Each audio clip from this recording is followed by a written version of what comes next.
혹은 어떤 반응을 하고 있냐 하는 것입니다. 다른 말로 하게 되면 진짜 이게 참 복이라고 여기냐 하는 거예요. 아니면 여러분 삶에 아무런 관련도 없는 비현실적인 것이라고 여기고 있냐 하는 것입니다. 여러분 자신에게 질문 던져보고 대답해 보세요.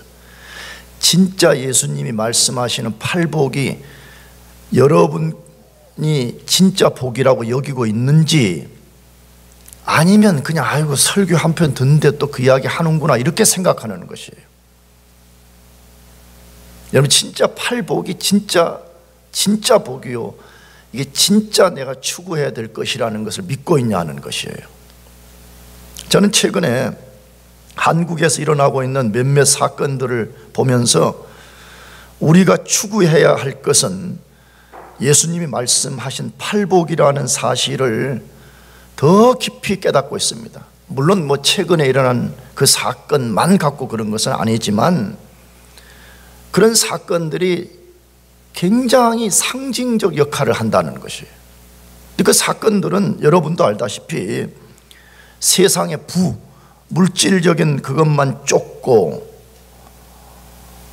또 세상의 인기, 사람들이 막 박수를 보내는 인기, 그것만 쫓다가 갑작스럽게 죽음을 당하고, 갑작스럽게 인기가 추락해가지고 비참해지는 것, 그것 보면서 그래 부와 명예가 굉장히 화려하고 대단해 보이지만 한순간이면, 하나님이 불어버리시면 한순간에 모든 것을 잃어버리게 되고 인생 자체가 완전히 추락한다는 것을 보면서 진짜 우리가 뭘 붙잡고 살아야 되는가 하는 생각을 하게 된 것입니다. 다시 유물론적인 것, 다시 말하면 물질이 제일이라고 하는 유물론적인 것, 외적인 것 매우 화려하고 대단해 보일 수 있습니다.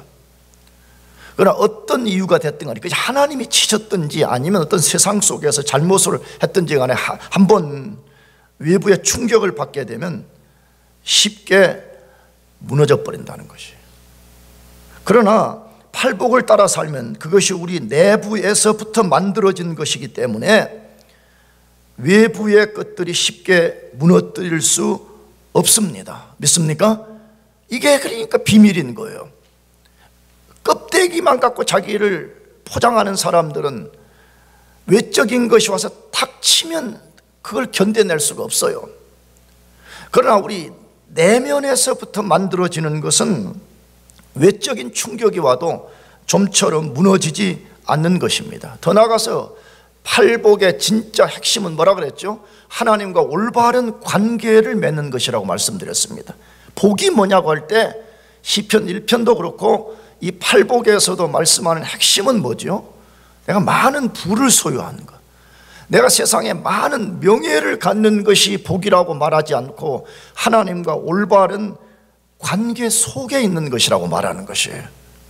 그렇기 때문에 내면적이면서 하나님과 올바른 관계를 갖고 있기 때문에 이 복을 소유하게 되면 인생이 쉽게 무너지지 않는 것입니다.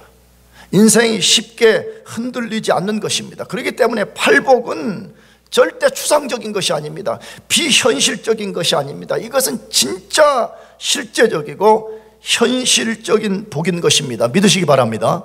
정말 이걸 여러분이 믿을 수 있겠어요? 글쎄, 나와 여러분의 나이 차이가 좀 있기는 하지만 나는 최근에 이 생각을 너무너무 많이 하고 있어요. 아들이 어쩌소, 뭐가 어쩌소, 여러분, 그건요, 우리를 지탱하는 것들이 아니에요. 우리를 지탱해 주는 유일한 것은 하나님과 올바른 관계 속에 있을 때만 가능해요. 그래서 예수님도 산상설교 마지막 말씀을 굉장히 강한 것으로 말씀했어요.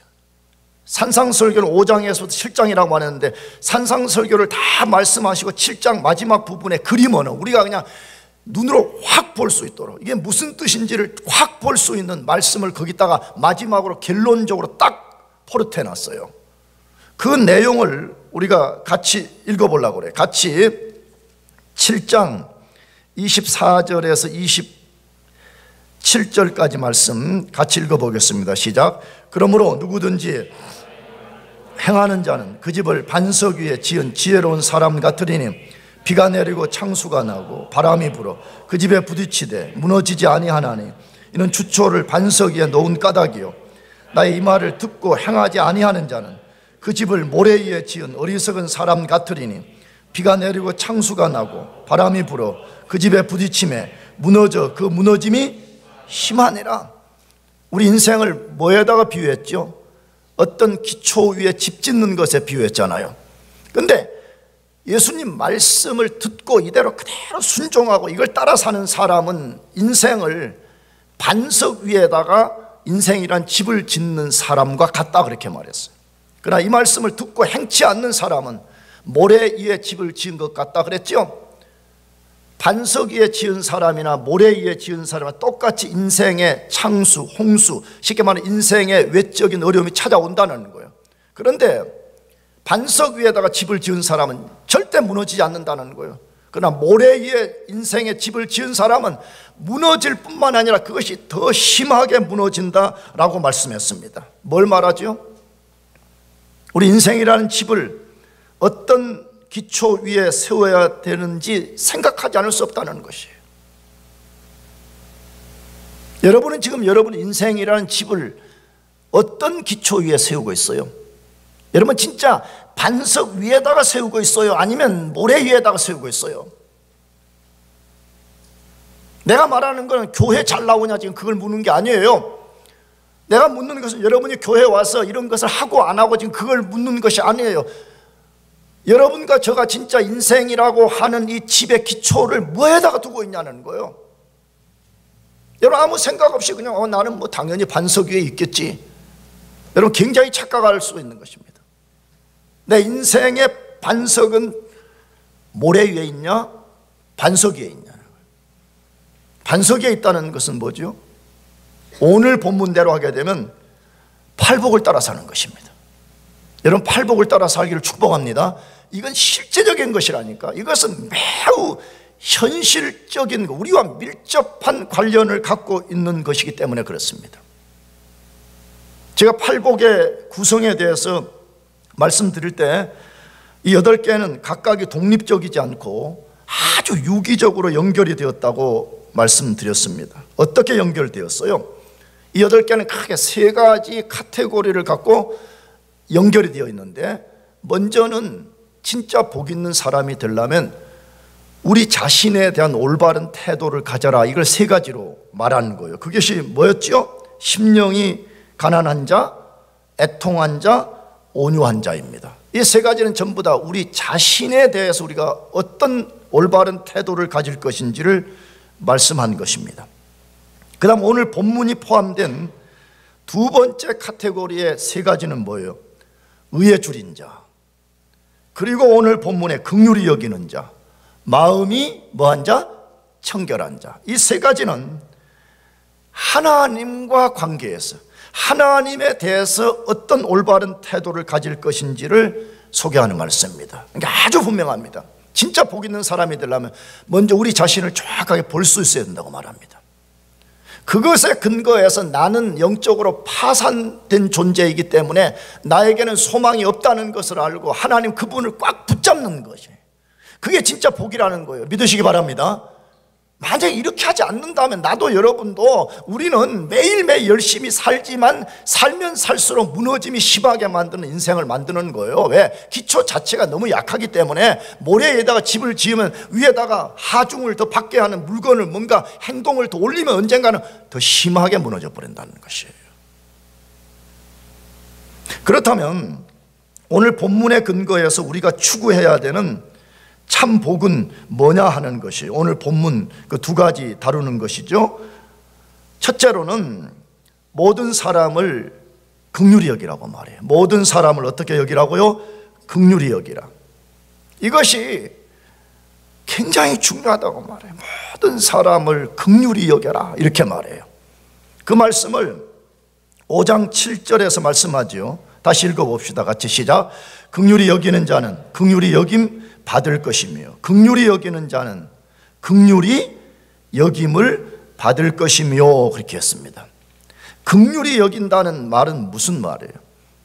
이거는 헬라어 원문이지만 히브리어에서부터 온 것인데 이것은 헤세드라는 단어예요. 내가 자주 성경 공부 가르칠 때 말씀을 드렸지만 히브리어의 헤세드라는 단어를 한국말로 번역하기가 매우 어려운 단어예요. 쉽게 말해 한 단어로 이걸 딱 요약하기 어렵기 때문에. 근데 헤세드라는 말은 긍휼, 불쌍히 여긴다 이 말이죠. 인애, 사랑, 자비, 동정, 쉽게 말하면 상대방을 불쌍히 여기는 거예요. 그 사람이 처한 상황을 같이 이해하고 공감하고 동정하고 불쌍히 여기고 관대함을 베푸는 이 모든 행위를 헤세드, 긍휼히 여긴다 그렇게 말하는 것이에요. 나가서 감정적으로만 불쌍해 그래 안 됐다 이렇게 하는 것을 넘어서서 그 사람과 함께하고 실제 그 사람이 처한 삶의 문제를 해결하도록 함께 도와주는 것까지를 성경에서는 헤세드, 긍휼, 자비, 불쌍히 여김, 사랑 이렇게 말하는 것이에요. 그런데 놀라운 사실은 예수님은 다른 사람을 긍휼히 여기는 사람만이 하나님으로부터 긍휼히 여김을 받을 것이라고 한 것을 주목해야 돼요. 예수님 뭐라고 말씀해서 다시 긍휼히 여기는 자는 긍휼히 뭐 할 것이라고요? 여김을 받는다는 게 이걸 단순하게 접근하면 내가 긍휼히 여기지 않으면 하나님으로부터 긍휼히 여김 받지 못한다 이 말씀이에요. 근데 이것을 성경에 많은 곳에서 이 원리로 똑같이 말해요. 그 중에 마태복음 6장 12절 우리가 우리에게 죄 지은 자를 사하여 준 것 같이 우리 죄를 뭐 해 주십시오? 사해 주십시오. 예수님이 가르쳐 주신 기도 속에 뭐라고 되어 있어요? 우리가 우리에게 죄 지은 자를 사하여 준 것 같이 우리 죄를 사해 주십시오. 이 말 속에 단순 논리는 뭐예요? 우리가 다른 사람 죄를 용서하지 않는다면 하나님도 우리 죄를 용서해 주지 않는다 지금 말이에요. 여러분들 우리가 얼마나 미워하고 얼마나 이를 갈고 얼마나 우리가 잘못된 태도를 하는지 몰라요 실제. 그러니까 우리 기도가 응답이 안 되는 거예요. 왜 기도가 응답이 안 되는지를 잘 생각해 봐요. 나는 하나님 앞에 죄 용서 받기를 늘 사모하면서 다른 사람이 나에게 잘못한 것에 대해서는 우리는 여지없이 단호하게 용서하지 않고 계속 안갚음을 하려고 이 속에 이것을 갖고 있잖아요. 마태복음 6장 14절 15절 너희가 사람의 잘못을 용서하면 너희 하늘 아버지께서도 너희 잘못을 용서하시려니와 너희가 사람의 과실을 용서하지 아니하면 너희 아버지께서도 너희 잘못을 용서하지 아니하시리라. 설명이 필요 없습니다. 성경은 분명합니다. 너희가 용서받고 싶다면 마땅히 다른 사람을 뭐 하라고요? 용서하라라고 말씀합니다. 마지막 야고보서 2장 13절 긍휼을 행하지 아니하는 자에게는 긍휼이 없는 심판이 있으리라. 긍휼을 행하지 아니하는 자에게는 긍휼이 없는 뭐가 있다고요? 심판이 있다고 말해요. 그러므로 우리가 긍휼을 베푸는 것, 긍휼의 마음을 갖고 사는 것이 얼마나 중요한지 여러분 생각할 수 있겠어요? 이따가 나 뒤에서 말씀드렸지만 만일에 우리가 이런 긍휼을 베푸는 삶을 살지 않는다면 우리가 마지막 날 하나님 앞에 섰을 때 하나님도 우리에게 긍휼을 베풀지 않을 거라고 지금 말씀하는 거예요. 만약 그러면 여러분 보세요. 이 세상에서 내가 공부도 잘하고 뭐 엄청난 부를 손에 넣었는데 마지막 심판주이신 하나님 앞에 갔을 때 하나님이 난 너를 도저히 알지 못하겠다 이 악한 종아 만약 이렇게 한다면 여러분 우리가 땅에서 얻은 모든 성공과 부가 그게 무슨 복이 되겠어요? 분명히 말합니다. 긍휼을 행하지 아니하는 자에게는 긍휼이 없는 심판이 있을 거라고 말씀합니다. 그렇다면 질문이 생깁니다. 우리가 하나님으로부터 긍휼히 여김을 받는 것은 우리가 얼마나 다른 사람에게 긍휼을 베풀었는가에 달린 것이냐 이 말이에요. 우리가 긍휼히 여김 받는 것은 우리 행위, 우리의 조건에 달렸냐 하는 말이에요. 절대로 아닙니다. 만일 우리가 그런 조건에 근거해서 하나님으로부터 긍휼히 여김을 받는다면 그건 또다시 율법주의가 되는 거죠. 왜? 우리가 이마만큼 선을 쌓았기 때문에 하나님이 거기에 대한 보상을 해줘야 된다. 그게 율법주의가 아니겠어요? 그렇다면 지금 예수님이 긍휼히 여기는 자가 긍휼히 여김을 받는다라고 하신 이 말씀의 본래 뜻이 뭐냐 하는 것이에요. 무슨 뜻이죠? 먼저 우리가 하나님으로부터 긍휼히 여김을 받았기 때문에 우리도 다른 사람에게 긍휼을 베풀라는 거예요. 아멘? 무슨 이해되겠어요? 우리가 먼저 하나님으로부터 뭘 입었다고요? 긍휼, 불쌍히, 헤세드를 입었잖아요. 우리가요. 여러분 진짜 예수님을 믿고 구원받은 걸 믿습니까? 그러면 한 사람이라도 하나님의 헤세드, 긍휼, 자비를 입지 않은 사람은 아무도 없습니다. 왜? 이걸 입지 않으면 예수를 믿을 수가 없는 거예요. 이걸 입지 않으면 아무도 하나님을 스스로 믿을 수가 없어요. 나가서 우리 모두는 죄로 인해서 하나님의 진노의 심판 아래 있었던 사람들이었기 때문에 우리 스스로는 긍휼을 베풀 수가 없어요. 원래 우리는 사랑도 없는 존재고 우리 안에는 하나님이 원하시는 긍휼의 마음이 없는 사람들이었어요. 그래서 하나님이 먼저 우리에게 긍휼을 베풀어 주신 다음에 그것에 근거해서 너희도 긍휼히 여김 받았기 때문에 너희도 다른 사람을 긍휼히 여기라 이렇게 말씀하는 거예요. 그 내용이 어디에 있어요? 에베소서 2장 3절에서 5절의 말씀인데 우리 같이 에베소서 2장 3절에서 5절을 같이 읽어봅시다. 같이 시작. 전에는 우리도 다 우리 육체의 욕심을 따라 지내며 육체와 마음에 원하는 것을 하여 다른 이들과 같이 본질상 진노의 자녀이었더니 긍휼이 풍성하신 하나님이 우리를 사랑하신 그 큰 사랑을 인하여 허물로 죽은 우리를 그리스도와 함께 살리셨고 너희는 은혜로 구원을 받은 것이니라. 여러분 과거에 우리는 다 죄로 인해서 하나님의 진노의 심판 아래 있었던 사람들은 그냥 가만히 살다가 잘 먹고 잘 살다가 다 지옥 가는 존재였어요. 근데 긍휼에 풍성하신 하나님 그분이 하나님을 반역하고 하나님께 철저히 불순종한 우리들에게 긍휼을 베풀어 주셔서 우리가 죄로부터 건짐을 받고 하나님의 자녀가 되고 하나님의 성품, 신의 성품을 소유한 자가 되었다는 거예요. 그러므로 너희들도 그것에 근거해서 마땅히 다른 사람을 긍휼히 여기는 사람이 되라고 말합니다. 여러분 우리는 완벽하지 않지만 긍휼히 여깁시다. 아멘? 좀 그 자세를 가져옵시다. 나도 여러분도 자꾸 모든 것을 판단하고 정죄하고 하지 말고 조금 마음 안 들면 그냥 가슴 속에 칼을 갈고 제발 그렇게 하지 말고 글쎄 대학부든 청년든 장년든 목사든 상관없습니다. 이걸 성령 안에서 죽이고 바꾸지 않으면 다 인간은 똑같은 것이거든요. 내가 새벽기도 때 말씀드렸잖아요. 지난주 금요일날 사무엘상 25장 본문이 다윗이 칼을 뽑아가지고 나발이라는 사람을 죽여버리려고 한 것이에요.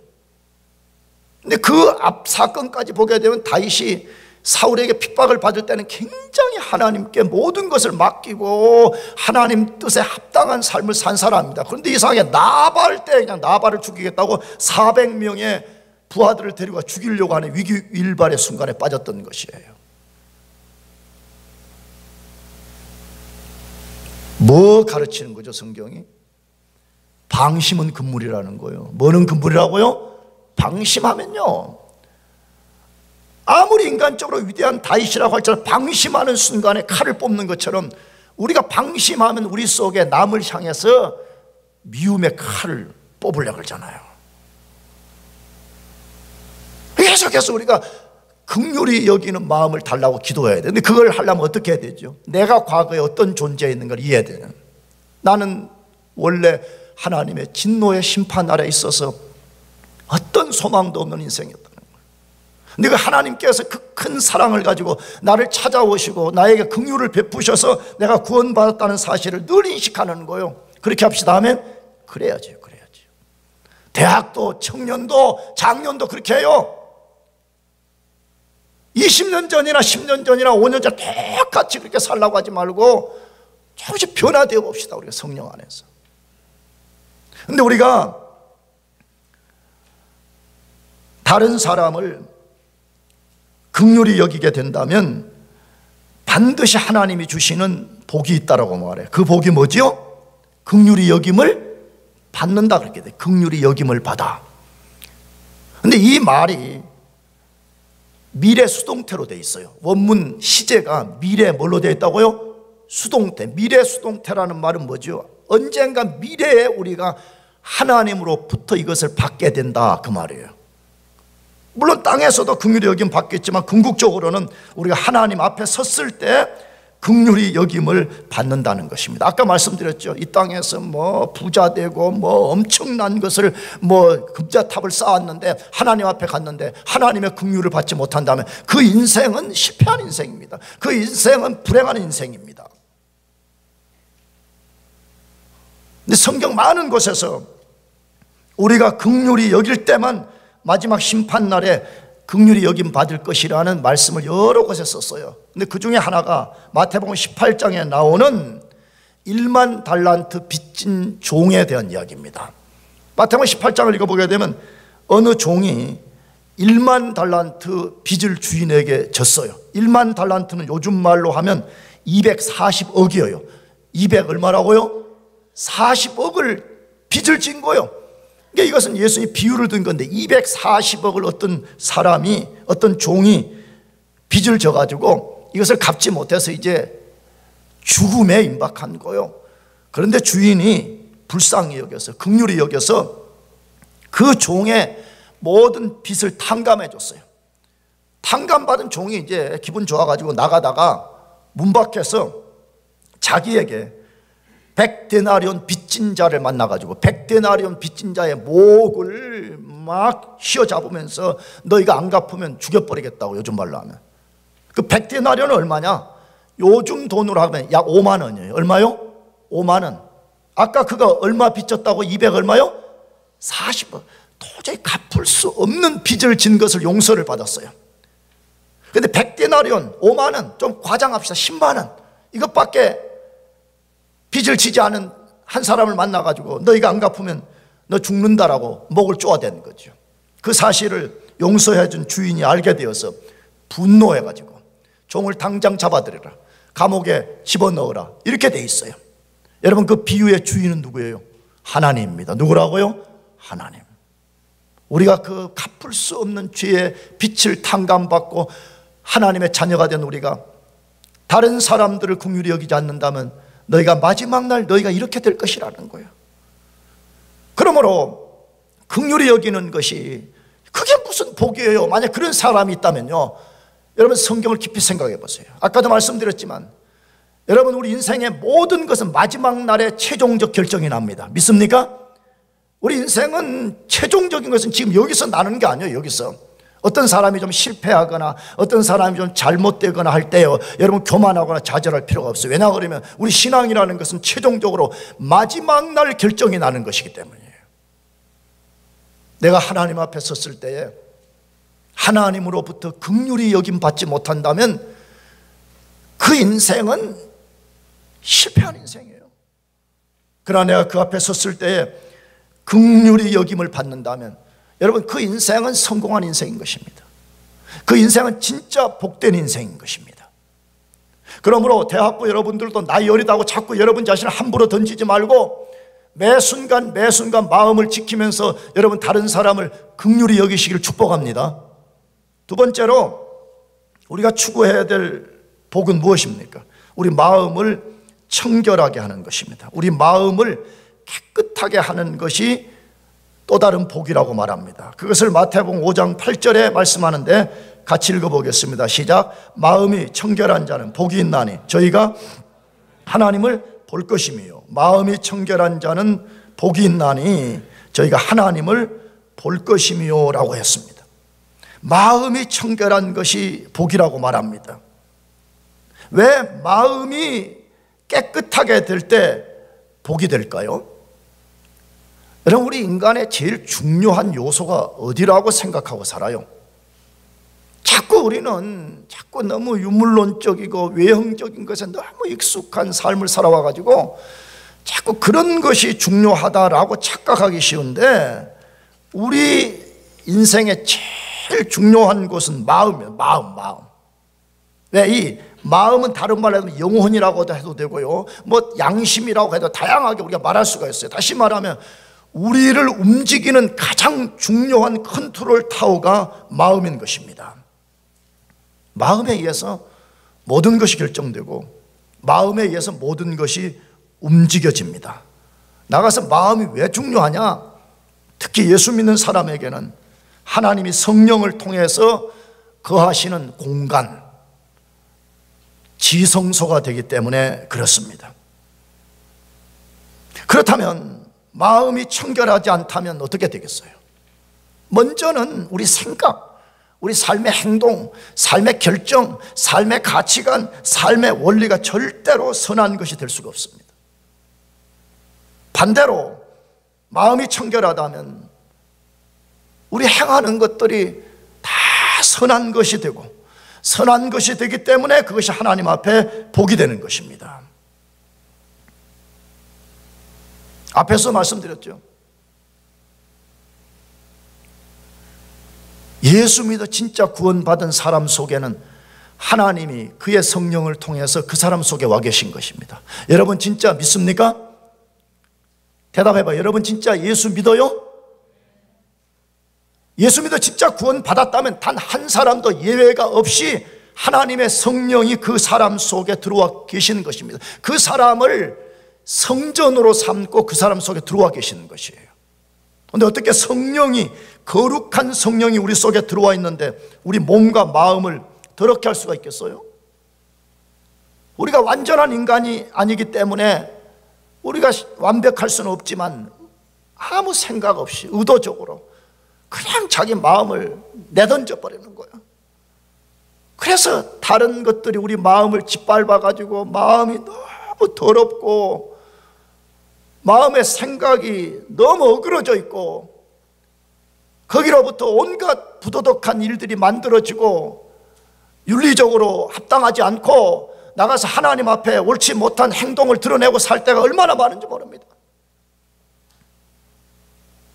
특별히 지금 이 시대는 너무 우리 마음을 더럽히는 것이 너무 많잖아요. 사랑하는 교회 여러분, 진짜 나도 여러분도 오늘 이 시대에 이 터치만 하면 쉽게 우리 영혼과 마음을 더럽혀버리는 이것들로부터 우리를 지켜냅시다. 할렐루야. 지켜냅시다. 뭘 말하는지 여러분 너무 잘 알고 있지 않아요? 더러움, 우리 입에 담기도 너무 더러운 일들이 은밀함 속에서 터치만 하면 우리가 접근할 수 있는 그런 시대에 살고 있잖아요. 아무 생각 없이 우리가 그렇게 살고 있다는 것이. 말은 예수를 믿습니다. 말은 성령이 여러분 속에 거하시고 여러분은 하나님의 성전입니다만 아멘은 하는데 삶의 방식은 전혀 그렇지 않다는 것이에요. 여러분 구약시대 때 건물 성전을 잘 생각해 봅시다. 출애굽기 하반부와 레위기서를 읽어보게 되면 하나님이 성전을 짓게 하신 다음에 그 성전을 얼마만큼 거룩하게 지킬 것이며 심지어 그 성전에 접근하는 제사장들과 사람들이 얼마만큼 거룩함으로 무장하지 않으면 접근할 수 없는지를 말씀한 거잖아요. 그건 뭘 말하는 거예요? 하나님이 거룩한 분이시기 때문에 너희들이 성전을 거룩하게 유지해야 된다는 거예요. 그러면 오늘 이 시대에 이런 하나님이 건물 성전이 아니고 이런 벽돌 건물이 아니잖아요. 우리 자신을 성전으로 삼았다면 우리가 얼마만큼 거룩한 삶을 살아야 되냐, 얼마만큼 우리를 깨끗하게 해야 되냐는 것이에요.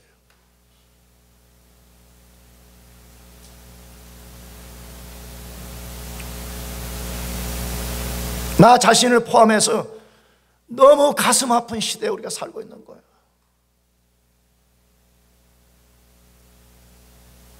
나와 여러분이 만약에 이 예배당을 떠나는 순간에 다시 또 가서 그런 것을 통해 갖고 여러분 마음을 더럽히고 산다면 둘 중에 하나예요. 여러분 속에는 성령이 계시지 않든지 아니면 성령이 계심에도 불구하고 하나님 말씀을 갖고 장난치는 것이, 두려워하지 않는 것이.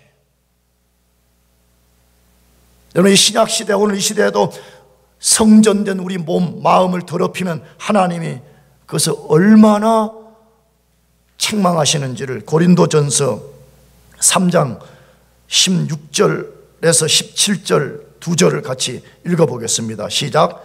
너희가 하나님의 성령이 너희 안에 계시는 것을 알지 못하느냐? 누구든지 하나님의 성전을 더럽히면 하나님이 그 사람을 멸하시리라. 하나님의 성전은 거룩하니 너희도 그러하니라. 여러분, 지금 무슨 말씀 하려고 위대한 사도 바울이 이 말씀을 하고 있는 거예요? 구약 성전의 이그젬플을 그대로 가져온 거죠. 구약 시대 때는 돌로 지은 건물이 성전이었지만 지금 이 시대에는 예수 믿는 사람 속에 성령이 그 사람 속에 직접 들어와서 우리 몸, 마음이 성전이라는 거예요. 그런데 만약에 너희가 성령을 모시고 있으면서도 부도덕하고 더럽게 산다면 하나님이 그 성전을 뭐 한다 그래요? 멸해버린다고 말해요. 무슨 말이죠? 구약시대 때 우리가 알지만 이스라엘은 세 개의 성전이 있었잖아요. 세 개의 성전. 근데 하나님이 그때마다 이방인의 손을 가지고 다 성전을 파괴시켜버렸습니다. 왜 파괴시켰어요? 성전을 주신 본래적 기능을 이해하지 못하고 그 성전 갖고 종교 노릇하고 그 성전 갖고 더럽히는 일만 하니까 하나님이 견디지 못해서 이방인의 손을 들어서 성전들을 다 파멸시켜버렸잖아요. 지금도 똑같다고 말해요. 만일에 우리가 하나님의 성령을 모시고 있음에도 불구하고, 진짜 모시고 있는데도 불구하고 성전을 더럽힌다면 하나님께서 그 사람을 멸할 것이라고 말해요. 당연하다고 말하죠. 고린도서 5장에도 우리가 하나님 말씀을 계속 거부해서 산다면 하나님께서 그 몸을 사단에게 내준다고 말씀하고 있잖아요. 우리는 구약의 백성들과 비교할 수 없는, 이 말로 표현될 수 없는 위대한 영광을 소유하고 있는 사람들이죠. 하나님의 영이 우리 속에 들어와 있는 것이, 하나님이 우리 속에 들어와 있는 것이에요. 그런데 그것을 알지 못한 채 우리의 몸과 마음을 더럽힌다면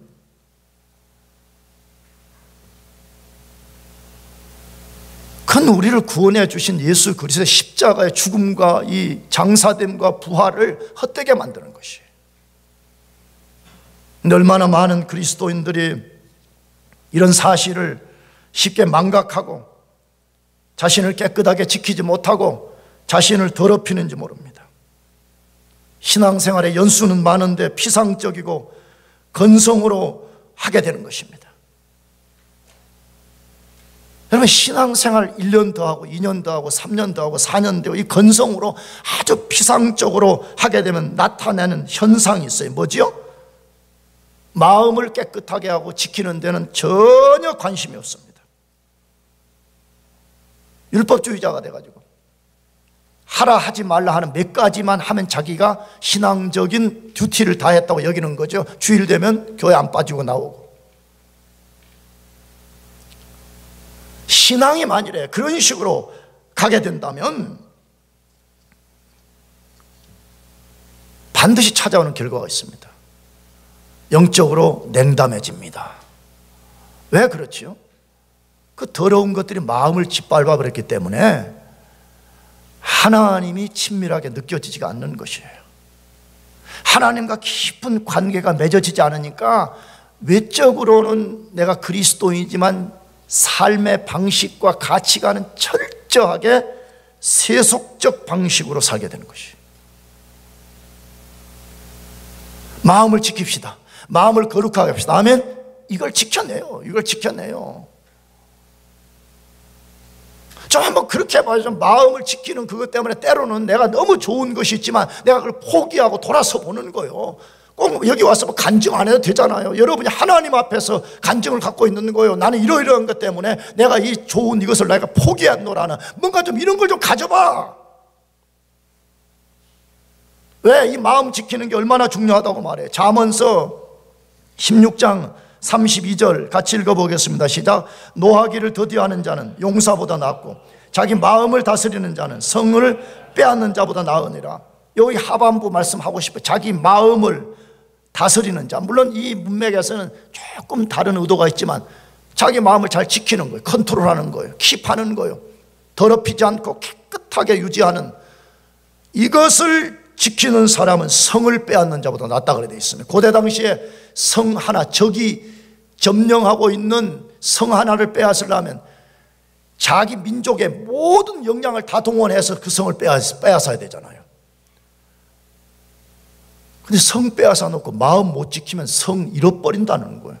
그러므로 자기 마음을 깨끗하게 지키고 하나님 앞에 이 마음을 잘 킵하는 사람은 고대 당시에 불가능해 보이는 성을 빼앗는 것보다 낫다, 그렇게 말하는 것이에요. 여러분, 그렇게 하기를 축복합니다. 좀 그렇게 합시다. 우리가 한번 그냥 뭔가 좀 간증이 좀 있어 봐야지 말이에요. 간증이 신앙에.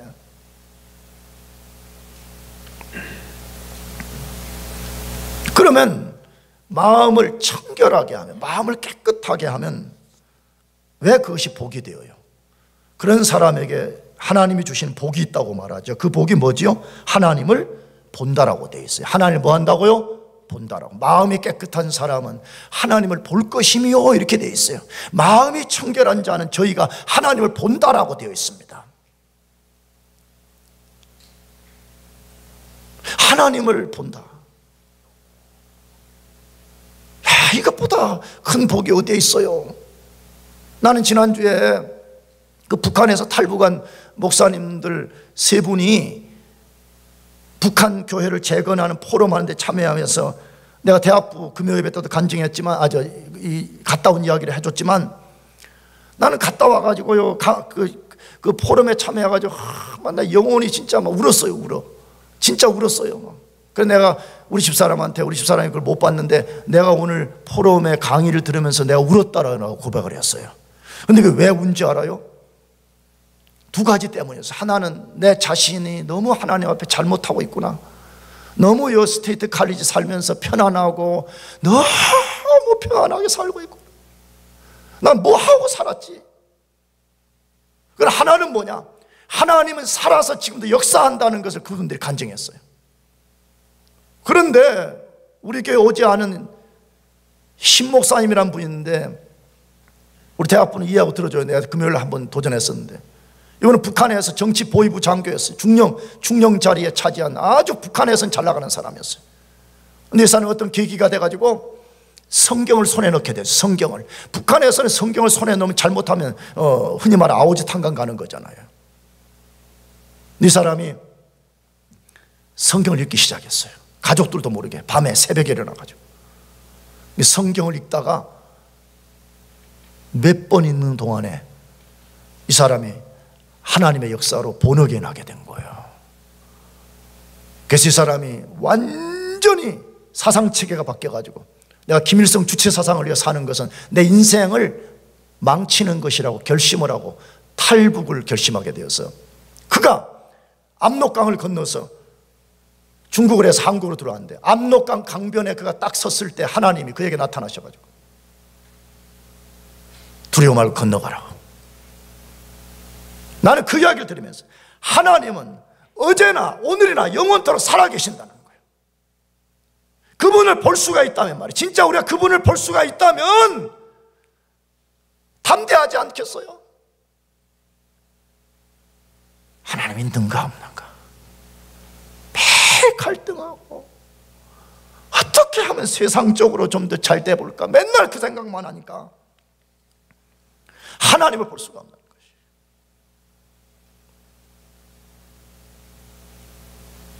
그러면 하나님을 본다는 뜻이 정확하게 무슨 뜻이에요?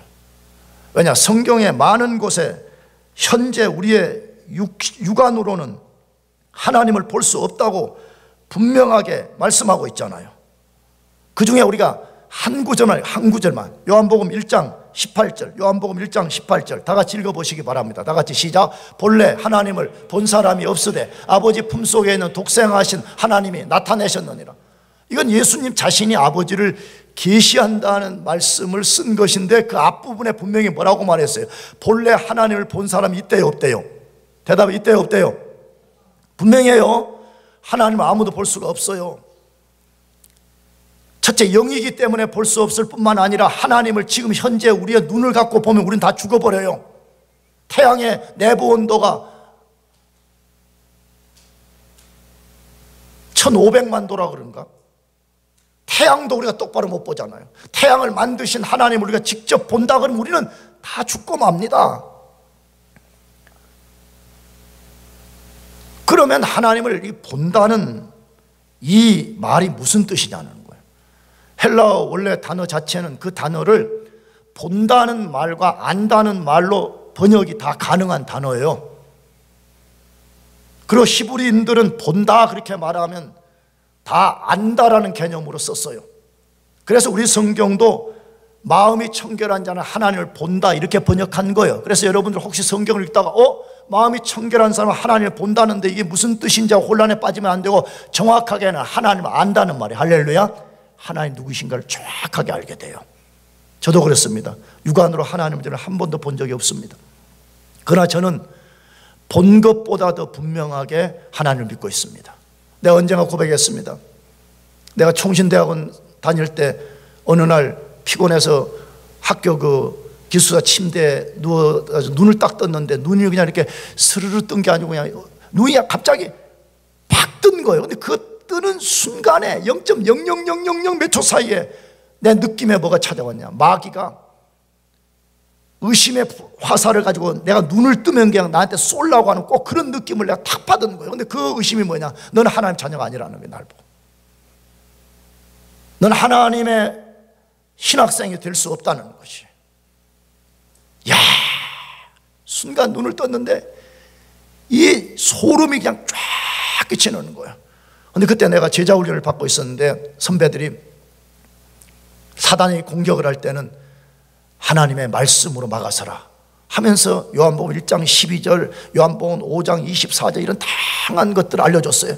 그래서 내가 그냥 한 구절만 외워도 그게 믿음의 방패가 되지만 다 외워버렸어요. 할렐루야. 이 말 다 외워버렸어요. 요한복음 1장 11, 영접하는 자, 그를 믿는 자, 요한일서 5장 13절 다 외워버렸어요. 그런데 놀라운 사실은요, 말씀이 얼마나 강력한 능력인지 그 순간에 의심과 두려움이 확 사라지면서 내가 느낌이 그랬어요. 내 요 세포 하나하나에, 내 세포 하나하나에 너는 하나님의 자녀라는 거예요. 그러면서 만일에 이것을 부정하거나 의심케 하려면 세포 하나하나에 숨겨져 있는 너는 하나님의 자녀라고 하는 이 확신을 다 없애야만 일어날 것이라는 이 확신이 막 불처럼 일어나기 시작하는 것이.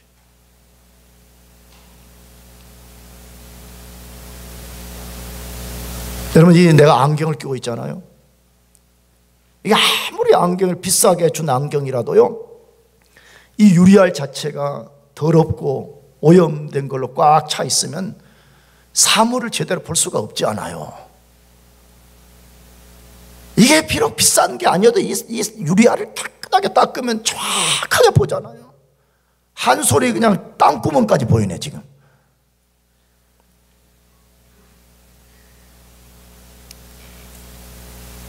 하나님도 똑같은 거예요. 우리 마음이 깨끗하면요, 우리가 실제 이렇게 눈으로 본 하나님이 아니지만 그 하나님에 대한 인식, 그분을 아는 것, 이것을 보는 것보다 분명하게 알게 된다는 거예요.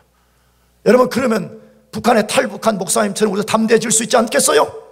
비록 우리가 광야 같은 세상, 너무 삶이 어렵지만 하나님이 살아계셔서 우리와 함께 하시고 그분이 우리의 걸음을 인도하신다는 것을 우리가 믿기 때문에 우리가 담대할 수 있는 것입니다. 할렐루야. 그런 사람은 담대할 수밖에 없죠. 담대할 수밖에.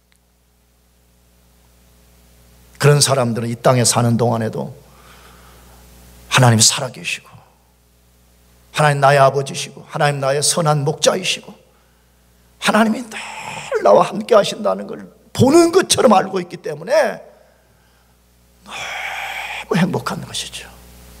나가서 마지막 날 그분을 직접 보게 되는 날이 올 것이라고. 왜냐?